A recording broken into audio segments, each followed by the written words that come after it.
सबसे पहले तो मैं पूरे देशवासियों का बहुत बहुत धन्यवाद कहना चाहती हूँ। आप मीडिया पर्सन्स का भी, क्योंकि आप लोग ही हम लोगों को इतना through out the journey wrestling में आपने सपोर्ट किया है। तो मैं उम्मीद करती हूँ कि मैं आपकी उम्मीदों पे खरा उतरूँ बिल्कुल। और कांग्रेस पार्टी का मैं बहुत बहुत धन्यवाद करती हूँ, क्योंकि जब बोलते हैं ना कि बुरे टाइम में पता लगता है कि अपना कौन है। जब हम रोड पे घसीटे जा रहे थे तो छोड़ के बीजेपी को, देश में जितनी भी पार्टियां हैं वो हमारे साथ में थी, हमारे दर्द को समझ पा रही थी, हमारे आंसुओं को समझ पा रही थी। मैं बहुत प्राउड फील कर रही हूँ कि मैं एक ऐसी पार्टी में, एक ऐसी विचारधारा में हूँ जो महिलाओं के साथ हो रहा अन्याय और उनके साथ बुरे बर्ताव के खिलाफ खड़ी है। वो लड़ाई लड़ने के तैयार है, सड़क से लेकर संसद तक। और मैं विश्वास दिलाती हूँ पूरे देशवासियों को कि जो मेहनत, जो लगन से हमने रेसलिंग में काम किया है, हम चाहते हैं कि देश के हर एक नागरिक को जो दर्द, जो तकलीफ़ हमने झेली है, खासकर महिलाओं के लिए, हर एक उस महिला के साथ में हम खड़े हैं जो अपने आप को लाचार, अपने आप को बेबस समझती है। रेसलिंग में मैंने पूरा कोशिश किया कि मैं जितनी भी महिलाओं को, छोटी बच्चियों को इंस्पायर कर सकती हूँ। मैं चाहती तो मैं जंतर मंतर पे रेसलिंग छोड़ सकती थी, और सभी लोग भी मान रहे थे, पूरा देश इस चीज़ पर विश्वास कर रहा था, क्योंकि बीजेपी आईटी सेल ने उस चीज़ को साबित करने की कोशिश की थी कि हम चले हुए कारतूस हैं, हम ख़त्म हो गए हैं, हम पॉलिटिक्स कर रहे हैं। उन्होंने बोला मैं नेशनल नहीं खेलना चाहती, मैंने नेशनल चैम्पियनशिप खेला। उन्होंने बोला ये ट्रायल्स दे के नहीं जाना चाहते, मैंने ट्रायल्स भी दिया। उन्होंने बोला कि ओलंपिक्स लेवल तक नहीं जाना चाहते, मैं ओलंपिक्स में गई, मैं फाइनल्स में गई। अनफॉर्चुनेटली परमात्मा को कोई और चीज़ मंजूर होगी। एक चीज़ मुझे पता है कि जब मेहनत आप करते हो तो ज़रूरी नहीं कि आपको उसी दिशा में मिले, कई बार दूसरी चीज़ों में भी आपको वो फल मिल जाता है। और परमात्मा ने मुझे मेरे देश के लोगों की सेवा करने का जो मौका दिया है, वो मैं मानती हूँ कि उससे बड़ा पुण्य का काम कोई नहीं हो सकता है। मेरे लिए बहुत प्राउड की बात है। एक मैं नई पारी की शुरुआत कर रही हूँ आज से। मैं चाहती हूँ कि जो हमने फेस किया एज ए खिलाड़ी होने के नाते, उन सब खिलाड़ियों को वो चीज़ ना फेस करनी पड़े। हम उनकी लड़ाई में साथ हैं। शायद उनको आज हिम्मत मिले कि जो पार्टियां पावर में रहती हैं शायद वो साथ में नहीं खड़ी हों, लेकिन उनके बहन भाई हैं जो उनके साथ में खड़े हैं। और हमें पता है स्पोर्ट्स में कितना गलत होता आया है, नहीं बोल पाते हैं खिलाड़ी। आप हमसे देख लो, बजरंग के ऊपर डोप का बैन लगा दिया 4 साल का, सिर्फ किसी लिए कि सिर्फ उन्होंने आवाज़ उठाई थी हमारे साथ बैठ के। तो उसका भुगतान हम कर रहे हैं, आज तक कर रहे हैं, लेकिन हम डरेंगे नहीं, पीछे नहीं हटेंगे। जो लड़ाई थी वो जारी है, ख़त्म नहीं हुई है। कोर्ट में हमारा केस चल रहा है, वो लड़ाई भी हम जीतेंगे, ज़िंदगी की जंग भी हम जीतेंगे। खेल में जैसे हमने कभी हार नहीं मानी है, तो हम इस नए प्लेटफॉर्म पे जो आ रहे हैं, देश की सेवा का भाव, और सिर्फ बोलने तक सीमित नहीं रहेगा ये।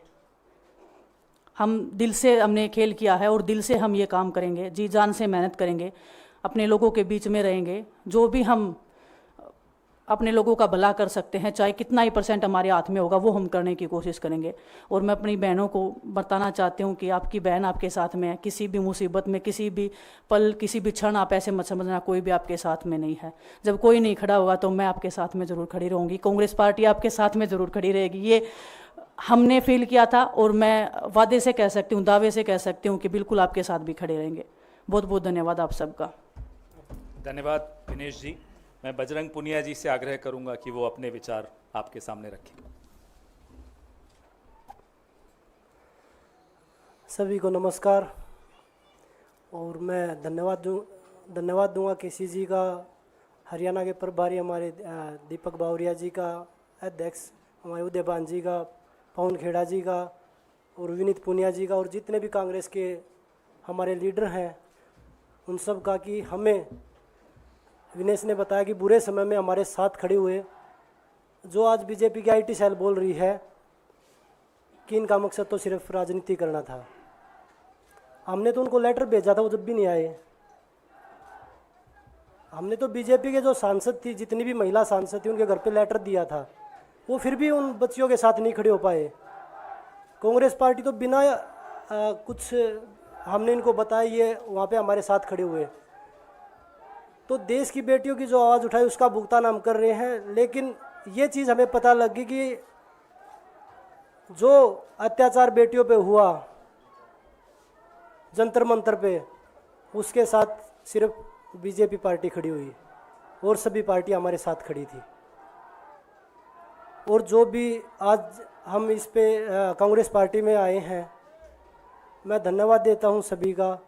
हम अपनी पूरी मेहनत, जितनी हमने कुश्ती में मेहनत की है, जितनी हमें किसान आंदोलन में मेहनत करी है, जितना अग्निपथ योजना के टाइम पे मेहनत करी है और बेटियों के आंदोलन में मेहनत करी है, ऐसे ही मेहनत करेंगे और कांग्रेस पार्टी को भी मजबूत करेंगे और देश को भी मजबूत करेंगे और ग्राउंड पे रह के काम करेंगे। जैसे रेसलिंग में बचपन से 7-8 साल की उम्र में लगे थे, जब ये पता नहीं था कि हम ओलंपिक मेडल जीतेंगे, लेकिन धीरे धीरे आगे बढ़ते गए, मेहनत करते गए और वो मुकाम हमें मिला, क्योंकि ओलंपिक से बड़ा कोई भी प्लेटफॉर्म नहीं होता। और जिस दिन विनेश फाइनल में गई, उस दिन पूरा देश जोश में था, पूरा जश्न हुआ। लेकिन अगले दिन जो घटना हुई, पूरा देश दुखी था। लेकिन कुछ आईटी सेल थी जो पूरा देश में जश्न मना रही थी, तो ये देश के लिए बड़े दुख की बात है। और पूरे देश को सोचना चाहिए कि आप किन लोगों को सपोर्ट कर रहे हैं। जो देश में खिलाड़ियों के साथ, महिलाओं के साथ, किसानों के साथ, जवानों के साथ जो अत्याचार कर रहे हैं, आप उन लोगों को सपोर्ट कर रहे हैं। तो मैं यही बोलूँगा कि हम मिलके मजबूती से लड़ेंगे और जो संघर्ष की लड़ाई, उसमें हम हमेशा कांग्रेस के साथ खड़े रहेंगे।